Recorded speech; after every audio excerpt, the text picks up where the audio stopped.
In this video, we will look at examples of models of population growth. The basic model is the law of natural growth, which states that the rate at which the population is changing is proportional to the population at any time. dp over dt equals kp. We saw that the solution is p of t equals p naught e to the kt, where p of 0 is p naught. If dp over dt equals m minus kp, we also saw that the solution is p of t equals m over k plus a times e to the negative kt.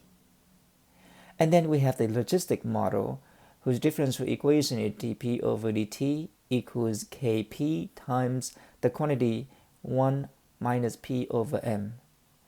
The general solution is p of t equals m over 1 plus a times e to the negative kt, where p of 0 is p naught and a equals m minus p naught over p naught, where m is called the carrying capacity or the limiting value. And so these are the solutions to the corresponding differential equation. What this means is that if we have a differential equation in this form, we can write the solutions right away. We do not have to separate the variables to solve. Along with the initial condition and these general solution, we will be able to find the particular solution. A deer population grows logistically with the growth constant of k equals 0.4 per year in a forest with a carrying capacity of 1,000 deer. Find the deer population p of t with the initial condition p naught equals 100. How long does it take for the deer population to reach 500? We see that this is a logistic model with a carrying capacity, so we're going to use dp over dt equals kp 1 minus p over m. This is a logistic model. In this case, we were told that k is 0.4 and the carrying capacity m is 1,000. Plug in k and m, we have the logistic differential equation model. But then we saw that the solution is immediately m over 1 plus a e to the negative kt, where m is 1,000, 1 plus a e, and k in this case is 0.4.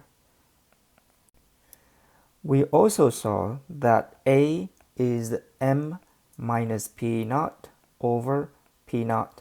M is the carrying capacity, 1,000. P naught is the initial value, 100. P naught's 100. And so a is 9. 900 divided by 100 is 9. So the equation is p of t equals 1,000 over 1 plus 9 e to the negative 0.4 t.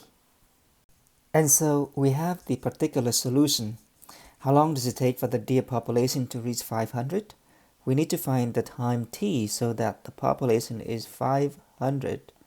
So we set up p of t equals 500 and we solve for t. We then cross multiply minus 1 divided by 9, and then we take ln both sides of the equation. T is ln of 1 over 9 divided by negative 0.4, which is roughly 5.49 years. It will take roughly 5.5 years for the population to reach 500. Another example. The table gives the number of these cells in a new laboratory culture. We were given the number of cells versus time in hours. We will see these results by using two models, exponential and logistic. We first plot the data and we see that there is a carrying capacity. It looks like the limiting value is 700. But if we were to be a little bit more accurate, then it looks like the carrying capacity is 680. The initial relative growth rate is defined to be 1 over p dp dt, or 1 over p naught dp over dt in this case. The initial value is 18, and dp dt is the rate at which the quantity is changing, which is the slope. Using the first 2 points, we have the slope being 39 minus 18 over 2 minus 0. This is simply rise over run between the 2 points. And so we have 7 over 12, or roughly 0.583. If we were to use the exponential model, then P of t equals P naught, which is 18, e to the kt, where k is 7 over 12. If we use the logistic model, then P of t equals m, carrying capacity, 680, over 1 plus a, e to the negative kt, but k is 7 over 12, where a is m minus p naught over p naught, which is 331 over 9.